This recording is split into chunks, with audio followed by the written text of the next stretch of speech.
Hello Gemini, Sun, Moon, Rising and Venus signs. Kamusta kayo? Sana po ay nasa mabuti kayong kalagayan. Welcome back po sa Star Tarot. At kung bago kayo rito, welcome din po kayo. Please subscribe, like, share my videos, and leave me a comment kung naka-resonate po kayo. So first card, we have the Seven of Cups. Maraming choices, marami kang pagpipilian sa ngayon. That could be opportunities, no? Na maraming maraming choices sa ngayon, Gemini. So, maaari din, Gemini, na ang iba sa inyo, ah, siguro, siguro may mga napipili na kayo, may mga napupusuan pa kayo, pero wag kayong magmadali. Okay? Wag kayong magmadali. Make sure na yan ay talagang sinipat ninyong maigi. Make sure ninyo na yung pinipili ninyo ay talagang siya ang, kumbaga, naka-align, no? Sa gusto ng puso mo. Okay? Para hindi ka magsisi in the end. So we have the King of Wands, leadership. Mayroong leadership position siguro, no? Na ino-offer sa iyo, Gemini, kung kayo ay nasa trabaho. So maaari na ang iba din sa inyo, promotion nga ito, no? But for others of you, baka nandoon na kayo sa posisyon of being a leader. Kasi lalabas dito yung pagkaano mo, natural born leader. Lalabas talaga dito yung ano mo, yung qualities mo, no, of a leader. Kaya ayun. So siguro it will show up, no, sa ngayon, kaya mare-recognize ka ng mga tao, ng mga boss mo, manager mo, mare-recognize nila yung leadership prowess, no? So what else? We have the Five of Wands. Ayan. So may mga test, no, sa iyo. So pwedeng you will be tested, no, for the leadership quality na meron ka. Baka meron agad kayong task na kailangang or goal na kailangang matupad agad, or po pwedeng meron ditong sitwasyon, kunyari ang mga subordinates mo na kailangang ayusin. So, maaari, no, na at this time talagang matitest agad yung galing mo. Matitest agad ah, yung galing ng ng disposition bilang isang leader. So we have the Queen of Pentacles. So si Queen of Pentacles, this is about financial comfort, no? This is financial blessings na pwedeng dumating. Maaari may mga financial opportunities nakakatok sa buhay mo sa ngayon that is going to, bring forth financial success and financial success and financial security, stability, yung ganon. Maswerte si Bunny kasi that represents prosperity and abundance. Kaya maaring ngayon, mas marami kang, pwede yung mga opportunity na mapipili mo. Could be related to money, could be related to income stream, no?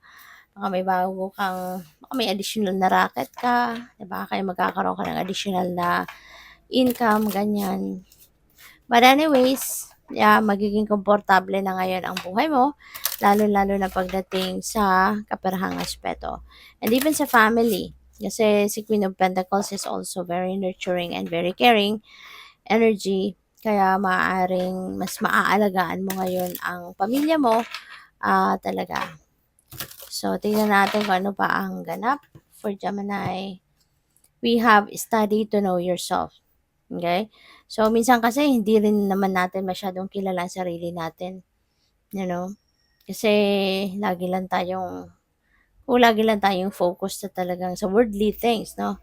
Na mga pinagkakaabalahan natin. Mas hindi natin nabibigyan ng maraming oras ang sarili natin. Pero, yun nga, maybe it's about time na para mas kilalanin mo din ang sarili mo, know yourself better, kamustahin mo din naman yung sarili mo, at saka bigyan mo ng oras, bigyan mo ng oras talaga yung yung sarili mo. What else? We have play. Ayan, so kailangan mo din na paminsan-minsan, mag-chill ka, mag-play ka, 'di ba? Spend time with yourself away from, the worldly things na pinagkakaabalahan ninyo. Kasi kailangan natin balanse, hindi naman pwedeng puro trabaho tayo eh. Hindi naman pa pwedeng puro obligasyon at responsibilities lang. Paminsan-minsan, kailangan mo din ng breather, kailangan mo din makahinga. Alam mo yun? Yung ibahin naman ninyo paminsan-minsan yung environment ninyo, 'di ba? So, pasyal-pasyal din pag minsan, mag-walking, mag-jogging, yung mga gano'n, spend time with nature. But yeah, of course, kung may mga activities kayong ganyan na gagawin, so kailangan din na i-ensure ninyo yung safety ninyo muna, yung gano'n. Or else, 'di ba, mag-isip kayo ng ibang activity, no, where you can unwind. Okay? So, we have received your blessings. Ayan, Gemini, may parating na mga biyaya. No? So, depende yan sa inyong sitwasyon, but for sure, this is going to bring you happiness. No? So, ano man ang mga blessings na to will bring you change. And that is for sure positive change kasi nga magiging masaya kayo, 'di ba? So, receive your blessings. Open your arms, open yourself para sa pag-receive ng mga blessings na to. I-conditionin mo na yung sarili mo na you deserve all this, 'di ba, ng mga biyayang ito. So what else? We have keep the faith.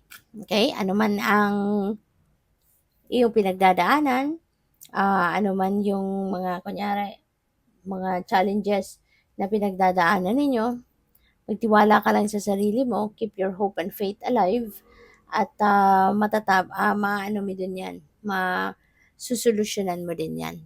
Okay? You just have to really keep the faith and hope sa puso mo. At kapag ganyan ka, hopeful ka, 'di ba? At ang paniniwala mo, pananampalataya mo ay laging buhay na buhay. Makakaasa ka na one day kahit gaano kahirap yung problema pinagdadaanan mo, you will find the solution to it. Kasi hindi ka papabayaan ng Divine Universe. So what else? We have seek counsel. Yan. So, maaari na kailangan mo ngayon ng advice. So, maybe naghahanap ka ngayon, maaari nag-iisip ka kung sino yung pwede mong malapitan, para na siguro mahingahan mo lang ng iyong problema, or mahingian ng tulong, mahingian ng advice, yung gano'n. So, go for it. Huwag kang magdalawang isip na lumapit sa kung kanino man na yung alam mong mapagkakatiwalaan ng inyong kwento. Okay? At alam mo na makakapagbigay sa'yo ng sage advice na mapapakinabangan at makakatulong sa'yo. So, good luck. Thank you for watching. Love and light. Namaste.